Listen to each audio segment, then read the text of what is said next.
Hello guys, നമസ്കാരം. Welcome to box to box. ഇത് Manchester United ഫാൻസിന് വേണ്ടി ചെയ്യുന്നതാണ്. ഇന്നലെ വരെ ആൻഡ്രേ സാന്റോസ് സൈനിങ്സ് കണ്ടപ്പോൾ ഞാൻ പറഞ്ഞത് ഇതെനിക്ക് അത്ര കൺവിൻസിങ് അല്ല എന്നാണ്. പക്ഷേ ഒരു ദിവസം കഴിഞ്ഞപ്പോൾ എൻ്റെ അഭിപ്രായം ഫുള്ള് മാറി. ആൻഡ്രേ സാന്റോസ് ഇത് ആൻഡ്രേ സാന്റോസിനെ കുറിച്ചല്ല, മാഞ്ചസ്റ്റർ യുണൈറ്റഡിൻ്റെ ട്രാൻസ്ഫർ പ്ലാൻസിനെ കുറിച്ചാണ്.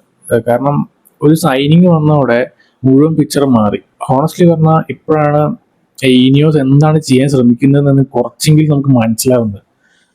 അതുകൊണ്ടാണ് ഇന്നത്തെ വീഡിയോ. എലമെന്റ് സൈനിങ്സ് എന്തുകൊണ്ട് എനിക്ക് ഇഷ്ടപ്പെട്ടു, എഡേഴ്സൺ ഡീൽ നടക്കാതിരുന്നത് എന്തുകൊണ്ട് അത്ര മോശം കാര്യമല്ല, പിന്നെ ആൻഡ്രേ സാന്റോസ് സൈനിങ് ഇപ്പൊ എന്തുകൊണ്ട് നമുക്ക് മേക്ക് സെൻസ് എന്ന് പറയാൻ പറ്റും. പിന്നെ ലാസ്റ്റായി യുണൈറ്റഡ് ഇനി ചെയ്യേണ്ട അവസാന സൈനിങ് എന്താണെന്നും നമുക്ക് സംസാരിക്കാം കൂടുതലായിട്ട്. ആദ്യം ബ്രേക്കിംഗ് ന്യൂസ്. റിപ്പോർട്ട്സ് പ്രകാരം ആസ്റ്റൺ വില്ലയിൽ നിന്ന് യൂറേറ്റ് എലമെന്റ്സ് മാഞ്ചസ്റ്ററിലേക്ക് 41 മില്യൺ റിലീസ് ക്ലോസ് ട്രിഗർ ചെയ്തിട്ട് സ്വന്തമാക്കിയിട്ടുണ്ട്. സത്യത്തിൽ ഈ വാർത്ത ആദ്യം കണ്ടപ്പോൾ എനിക്ക് അത്ര എക്സൈറ്റ്മെന്റ് തോന്നിയില്ല. കാരണം ടിലമെന്റ്സിനെ നമുക്ക് അറിയുന്ന ആള്, അപ്പോൾ പിന്നെ പുള്ളിക്ക് 29 വയസ്സായി, അതുപോലെ ഫ്യൂച്ചർ സൈനിങ് അല്ല. പക്ഷെ കൂടുതൽ ഇരുന്ന് ആലോചിച്ചപ്പോൾ ഒരു കാര്യം മനസ്സിലായി, നമ്മൾ ഒരു പ്ലെയറിനെ അല്ല വാങ്ങുന്നത്, ഒരു ഒരു പ്രൊഫൈലിനെയാണ് നമ്മൾ വാങ്ങുന്നത്. പ്രൊഫൈൽസ് ബിൽഡ് ചെയ്യുന്നതാണ്. കാരണം പറയാൻ കാരണം എന്ന് വെച്ചാൽ ഈ ട്രാൻസ്ഫർ വിൻഡോയിലെ ഏറ്റവും ഇൻട്രസ്റ്റിംഗ് ഭാഗം എന്താണെന്ന് വെച്ചാൽ ടിലമെന്റ്സിന്റെ പ്രൊഫൈൽ ഒന്ന് നോക്കാം. പ്രീമിയർ ലീഗ് പ്രൂവൺ പ്ലെയർ ആണ്, പിന്നെ എക്സ്പീരിയൻസ് ഉണ്ട്, പ്രഷർ സിറ്റുവേഷൻസ് ഹാൻഡിൽ ചെയ്യാൻ പറ്റും, പുള്ളി അറിയാം. പിന്നെ സെൻട്രൽ മിഡ്ഫീൽഡ് കളിക്കാൻ പറ്റും, അറ്റാക്കിംഗ് മിഡ്ഫീൽഡ് കളിക്കാൻ പറ്റും, അതേപോലെ വേണമെങ്കിൽ ഡിഫൻസീവ് മിഡ്ഫീൽഡായാലും കളിക്കാൻ പറ്റും. അത് മാനേജറിന് ഫ്ലെക്സിബിലിറ്റി കിട്ടുന്ന ഒരു സൈനിങ് ആണ്. കാരണം ഇനി ഗ്രാഫ് നോക്കി കഴിഞ്ഞാൽ പുള്ളി touches 79%, chance created 88, goals 83%, short attempts 75.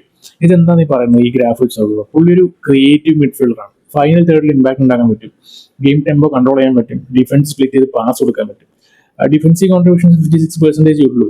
പക്ഷേ പുള്ളിയുടെ മെയിൻ സ്ട്രെങ്ത് അല്ല. കാരണം ടിലമെന്റ്സ് നമുക്ക് ഒരിക്കലും ഡിസ്ട്രോയർ ആയിട്ട് കളിപ്പിക്കാൻ പറ്റില്ല. പുള്ളി ഒരു ഗെയിം കൺട്രോളർ രീതിക്കാണ് കളിക്കുക. പേഴ്സണലി ഈ റോളിലേക്ക് പുള്ളി പെർഫെക്റ്റ് സൈനിങ് ആണെന്ന് എനിക്ക് തോന്നുന്നുണ്ട്. പക്ഷെ ഇവിടെ ഒരു ചോദ്യം വരും, എഡേഴ്സൺ ഉണ്ടായിരുന്നു. പക്ഷെ റിപ്പോർട്ട്സ് ഒക്കെ പറയുന്നതനുസരിച്ച് ആ ഡീല് ഓൾമോസ്റ്റ് ഓഫ് ആണെന്നാണ്. ഓണസ്റ്റ്ലി ഈ വാർത്ത കേട്ടപ്പോൾ എനിക്ക് ആദ്യം ഓർമ്മ വന്നത് ഹോയിലിംഗ് ട്രാൻസ്ഫർ, ആ സമയത്തുള്ള ട്രാൻസ്ഫർ ആയിരുന്നു. കാരണം അന്നും ഈ ബാക്ക് ഇഞ്ചുറി ഉണ്ടായിരുന്നു ഹോയിലിംഗിൽ. അത് നമുക്ക് ഫസ്റ്റ് മാച്ചസിലൊക്കെ കുറച്ച് എഫക്ട് ചെയ്തിരുന്നു. അതുകൊണ്ട് ഇത്തവണ മെഡിക്കലിൽ ഡൗട്ട് ഉണ്ടെങ്കിൽ യുണൈറ്റഡ് റിസ്ക് എടുക്കാതെ ഡീൽ സ്റ്റോപ്പ് ചെയ്തെങ്കിൽ പേഴ്സണലി ഞാൻ അതിനെ സപ്പോർട്ട് ചെയ്യും. കാരണം 45-50 മില്യൺ ആ റേഞ്ചിൽ സൈൻ നടത്തുമ്പോൾ ഫ്യൂച്ചർ ഇഞ്ചുറി പ്രോബ്ലംസ് ഒക്കെ ഇഗ്നോർ ചെയ്യാനൊന്നും പറ്റില്ല നമുക്ക്. അങ്ങനെ ഷോർട്ട് ടൈമിൽ അതൊരു ഡിസപ്പോയിൻമെന്റ് ആയിരിക്കാം, പക്ഷേ ലോങ് ടൈമിൽ ക്ലബിനെ ബെനിഫിറ്റ് ചെയ്യും, എനിക്ക് നല്ല ഉറപ്പുണ്ട്. പക്ഷെ ഇനി വീഡിയോന്റെ ഏറ്റവും ഇൻട്രസ്റ്റിംഗ് ട്വിസ്റ്റ് എന്താണെന്ന് വെച്ചാൽ, എഡേഴ്സൺ ഡീൽ ഓഫായ ആ സമയത്ത് തൊട്ട് ഈ ആൻഡ്രേ സാന്റോസിന്റെ സൈനിങ്സ് എനിക്ക് ഭയങ്കര ആ സമയത്ത് ഇറ്റ് മേക്ക് സെൻസ് എന്നുള്ള ലെവലിലായിരുന്നു. കാരണം അതൊരു ഫ്യൂച്ചർ സൈനിങ് ആണ് സാന്റോസിന്റെ. അപ്പോൾ ഈ ഫ്യൂച്ചർ സൈനിങ് ആയതുകൊണ്ട് തന്നെ നമുക്കൊരു ഇമ്മീഡിയറ്റ് സൊല്യൂഷൻ അങ്ങനെയല്ല. ഇപ്പൊ കറക്റ്റ് ആയിട്ട് എനിക്ക് ഓൺ പ്ലേസിൽ വീണ പോലെ തോന്നുന്നു. എലമെന്റ്സ് വന്നവിടെ എക്സ്പീരിയൻസ് ആയി, അതേപോലെ ഫ്യൂച്ചർ സൈഡിലേക്ക് ഒരു പ്രോസ്പെക്റ്റ് ആയി. അപ്പൊ ഇതെല്ലാം കൂടെ ചേർത്ത് വായിക്കുമ്പോൾ ഇപ്പൊ മേക്ക് സെൻസ് അങ്ങനെ ആ ലെവലിലായി. നമുക്ക് സാന്റോസിനെ എല്ലാ മത്സരത്തിലും കളിപ്പിക്കേണ്ട ആവശ്യമില്ല, സ്റ്റാർട്ട് ചെയ്യേണ്ട ആവശ്യമില്ല, പ്രഷർ കൊടുക്കേണ്ട ആവശ്യമില്ല. പുള്ളി അഡാപ്റ്റ് ചെയ്ത് വരട്ടെ. ചാമ്പ്യൻസ് ലീഗ് ഉണ്ട്, അതേപോലെ FA കപ്പ്, അങ്ങനെ കുറെ കപ്സ് ഉണ്ട്. പുള്ളിക്ക് ഗെയിം ടൈം കിട്ടും ചെയ്യും, പുള്ളിക്ക് ഇമ്പ്രൂവ് ചെയ്യാനുള്ള സമയം കിട്ടും. വെറും 22 വയസ്സേ ഉള്ളൂ. അപ്പം ഈ ball recovery, work rate, defensive intelligence, line breaking passes, ഇതിന്റെയൊക്കെ ഫൗണ്ടേഷൻസ് പുള്ളിക്കുണ്ട്. പുള്ളിയുടെ സ്ട്രാസ്ബർഗിലെ കളി കണ്ടാൽ നമുക്ക് മനസ്സിലാവും. ഞാൻ കുറച്ച് ഗ്ലിംസ് കണ്ടിട്ടുണ്ടായിരുന്നു. അപ്പോൾ അതിൽ നിന്ന് പുള്ളിക്ക് ഈ ഫൗണ്ടേഷൻ എല്ലാ കാര്യങ്ങളും ഉണ്ട്. അതുകൊണ്ട് എനിക്ക് ഇപ്പോൾ കറന്റ് ഒരു സ്മാർട്ട് ഡീൽ ആയിട്ടാണ് തോന്നുന്നത്. ഇനി ചെറിയൊരു പോസ് എടുത്തിട്ട് നിങ്ങളോടൊരു ചോദ്യം ചോദിക്കാം. ഇതുവരെ ടിലമെന്റ്സ് പ്ലസ് സാന്റോസ് എന്ന 2 സൈനിങ്സ് നിങ്ങൾ സാറ്റിസ്ഫൈഡ് ആണോ?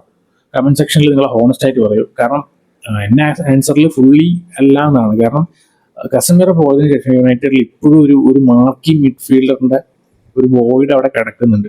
ടിലമെന്റ്സ് എക്സ്പീരിയൻസ് തരുന്നുണ്ട്, സാന്റോസ് ഫ്യൂച്ചറും തരുന്നുണ്ട്. പക്ഷേ മിഡ്ഫീൽഡ് ഫിസിക്കലി ഡോമിനേറ്റ് ചെയ്യുന്ന, ഒരു ബോൾ കെയർ ചെയ്യുന്ന, ഏരിയൽ ഡുവൽസ് ഒക്കെ വിൻ ചെയ്യുന്ന അങ്ങനത്തെ ഒരു ഗെയിം കംപ്ലീറ്റ്ലി കൺട്രോൾ ചെയ്യുന്ന ഒരു പ്ലെയർ നമുക്ക് ഇപ്പോഴും ഇല്ല. അവിടെയാണ് ഈ മനൂക്കോണെ അതേപോലുള്ള പ്രൊഫൈൽസ് ഒക്കെ നമുക്ക് വരുന്നത്. എനർജി ഉണ്ട്, ഫിസിക്കാലിറ്റി ഉണ്ട്, പ്രസ് റെസിസ്റ്റൻസ് ഉണ്ട്. അല്ലെങ്കിൽ ഇപ്പോൾ വേറൊരു പേര് പറയുകയാണെങ്കിൽ അലക്സ് കോട്ട്, യങ് പ്ലെയർ ആണ്, ടെക്നിക്കൽ ക്വാളിറ്റി ഉണ്ട്, ബോക്സ് ടു ബോക്സ് പ്രൊഫൈലാണ്, അറ്റാക്കിലും ഡിഫൻസീവിലും കോൺട്രിബ്യൂട്ട് ചെയ്യും. പേഴ്സണലി ഈ 2 പേരിൽ ഒരാളോട് വന്നു കഴിഞ്ഞാൽ ഈ ട്രാൻസ്ഫർ വിൻഡോ നമുക്ക് കംപ്ലീറ്റ് ആയി നമുക്ക് ബുക്ക് അടച്ച് മിണ്ടാതിരിക്കുക. അങ്ങനെയാണ് എനിക്ക് ഫീൽ ചെയ്യുന്നത്.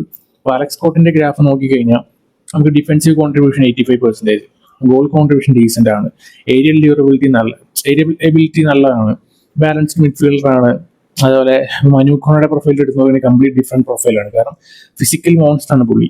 മിഡ്ഫീൽഡ് ബാറ്റിൽസ് ഒക്കെ വിൻ ചെയ്യും, ഏരിയൽസ് വിൻ ചെയ്യും, ഡ്യുവൽസ് കാര്യങ്ങളൊക്കെ വിൻ ചെയ്യുന്ന അങ്ങനത്തെ ഒരു ക്വാളിറ്റി ഉള്ള പ്ലെയർ. അപ്പൊ രണ്ടുപേരിലും നമുക്ക് ഒരാളെ കിട്ടിക്കഴിഞ്ഞാൽ തന്നെ ഒരു പുഷ് കൊടുത്ത് നമുക്ക് പുള്ളി തീർക്കാൻ പറ്റിക്കഴിഞ്ഞാൽ തന്നെ അതൊരു എന്താ പറയുക, ഈ ട്രാൻസ്ഫർ വിൻഡോ ഞാൻ നല്ല റേറ്റിംഗ് കൊടുക്കും ഈ ട്രാൻസ്ഫർ വിൻഡോ അങ്ങനെ ചെയ്ത് കഴിഞ്ഞാൽ.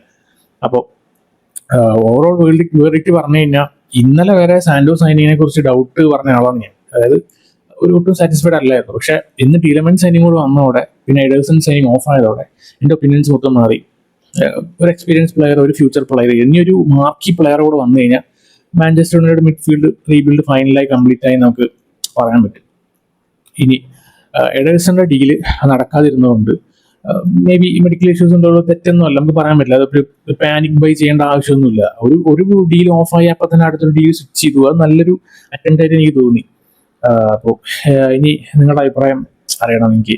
കാരണം ടിലമെൻസ് സാന്റോസ് ഈ കോമ്പിനേഷൻ നിങ്ങൾക്ക് ഇഷ്ടമായോ?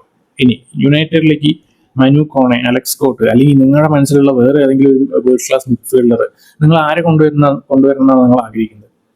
നിങ്ങളുടെ ഒരു ഡ്രീം മിഡ്ഫീൽഡ് കോംബോ ഈ വരുന്ന സീസണിലേക്ക് എന്തായിരിക്കും? നിങ്ങളെല്ലാം കമന്റ്സിൽ എഴുതുമെന്ന് വിചാരിക്കുന്നു. ഞാൻ എന്തായാലും എല്ലാ കമന്റ്സും വായിക്കാൻ റെഡിയാണ്. സോ വീഡിയോ ഇഷ്ടമെങ്കിൽ ലൈക്ക് ചെയ്യൂ, ചാനൽ സബ്സ്ക്രൈബ് ചെയ്യൂ. ഇനി Manchester United news, transfer updates, tactical analysis എല്ലാമായിട്ട് വരുന്നതായിരിക്കും. സോ നെക്സ്റ്റ് വീഡിയോയിൽ വീണ്ടും കാണാം. ബൈ.